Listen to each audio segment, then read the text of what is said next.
So you might expect me, standing up as the first speaker of the opposition, to come out all guns blazing as a fan of Murdoch. I'm not going to do that. I want to start by actually saying that, generally speaking, I think that the actions of large media and news corporations in recent years have been atrocious. For me to stand here and defend the use of phone tapping devices to obtain information from private conversations in the name of news broadcasting would not only be a pretty outrageous and indefensible standpoint, but it would also completely undermine the values upon which I oppose this motion. I cannot justify the gross misconduct of members of News Corp and the News of the World and the government in the wake of the phone hacking scandal, or ignore the countless harms this has done to our faith in the free media. But I can tell you that this motion does nothing to combat these harms. I oppose this motion on 3 grounds. Firstly, rather pedantically, that it simply isn't possible to break up the power structure of a media empire, and that there will always be connections between smaller corporations.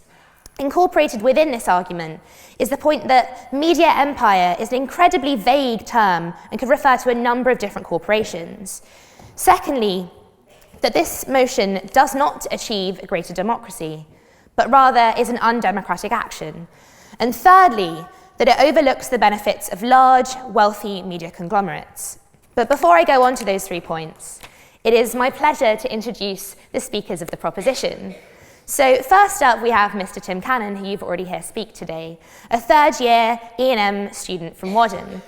Myself and Tim share a very good friend who has known Tim for a very long time, and I came to him and I was like, give me some dirt on Tim. I want to embarrass him. And sadly, most of the stories involved him being drunk, and I didn't think they were particularly suitable for the setting. So instead, I'm going to let you all know that Tim's nickname at school, quite funnily, was No Chin Tim, and I'll leave it there.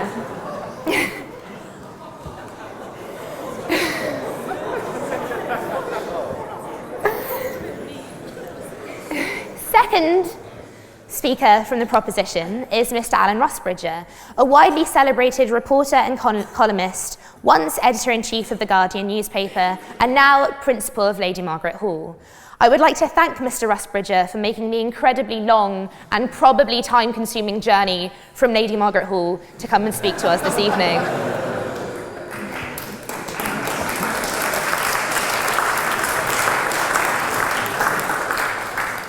And thirdly, speaking on the proposition, we have Mr. Evan Harris, a Liberal Democrat MP for Oxford West and Abingdon for 13 years until losing his seat to Conservative Nicola Blackwood in 2010.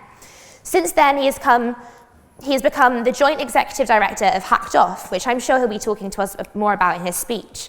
And I thought, pretty interestingly, Hacked Off was once described as a secretive pressure group of wealthy and powerful individuals and celebrities which has successfully campaigned for state control of the media. Quite interesting, considering the standpoint he's going to be taking this evening. Mr. President, these are your speakers, and they are most welcome.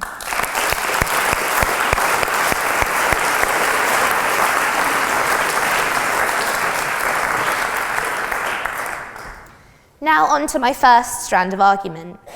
Is it possible to break up media empires? My answer is no. Firstly, how does one go about breaking up a media empire?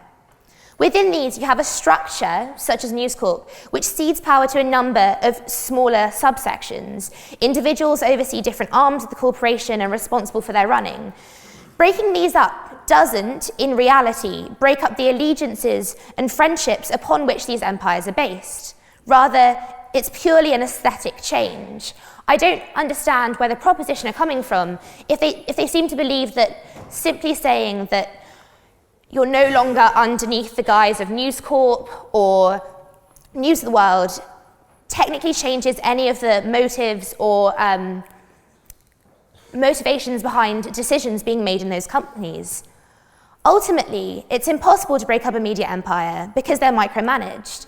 There are numerous branches that deal with an incredibly diverse variety of media and outlets that are completely unrelated to each other. These can be almost completely self-autonomous and motivated by a different set of prerogatives from the main corporation. What we have is a culture of hype that's been built around individuals who hold big seats in large media corporations, Murdoch, Berlusconi. But the truth is that there are a number of Murdochs and a number of Berlusconis making important decisions about how we interact with modern media. Further, the motion lacks clarity. Does this motion propose to break up the BBC, Google, Apple? All of these are forerunners in their field and what one might call having an unfair autonomy over a number of strands of media. Because they perhaps, or except the first, lack an inherently political motivation, is the sentiment of the proposition any less fairly to be applied to them? Ultimately, it's the nature of media to have a motive. So therefore, I'd argue that the motion just isn't possible. It cannot be implemented. Secondly, my second strand of argument. Does the motion achieve what it aims to achieve? I would argue no. News is written with bias and lack of clarity, whether by a small independent company or a larger corporation. It's virtually impossible to eradicate media bias. The best way to combat this is to encourage the establishment of a wide variety of media outlets, something that this motion neither helps nor hinders. Media, particularly news broadcasting, is inherently political. Tim's already spoken about Murdoch's relationship with Thatcher. Further, an empire doesn't necessarily have to have a collective motive or ideal. There can be strands or branches of the empire that are completely unrelated. To have a government systematically break up media empires, and this is the real crux of my argument here, is a politically motivated thing in itself. This action undermines its motives by having a government control who and how media outlets function, who can head them up, what agendas they operate under.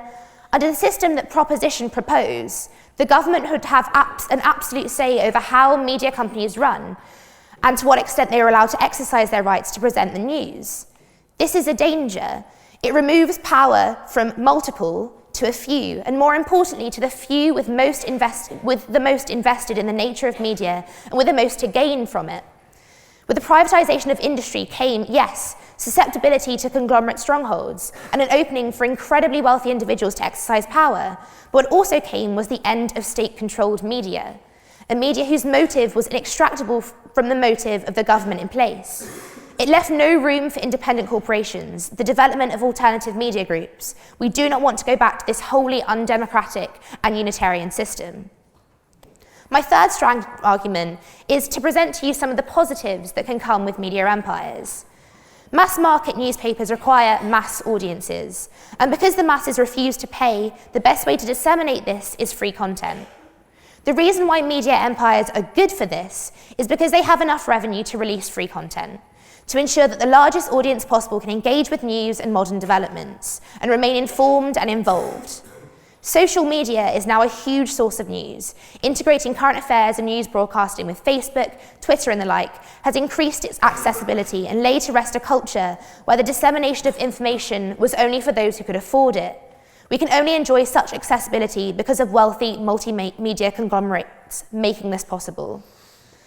I previously mentioned the unique structure of media empires, which encompass a number of seemingly unrelated industries and areas, and this can certainly be a force for good. With mass wealth, media empires can fund media outlets from minority schemes and support representation through a number of ways. So what I've given you today are three pieces of the puzzle. Firstly, the proposition's motion isn't possible. There's no way to break up a media empire. They're so complexly structured, there are so many different facets to them that it's simply impossible. And further to that, what do the proposition mean by media empire? Are you talking about Google? Are you talking about Apple? Are you talking about the BBC? It's just not clear. And I think to draw an arbitrary line between News Corp and the BBC is a pretty difficult one. Secondly, I've offered you the point that the motion completely undermines itself.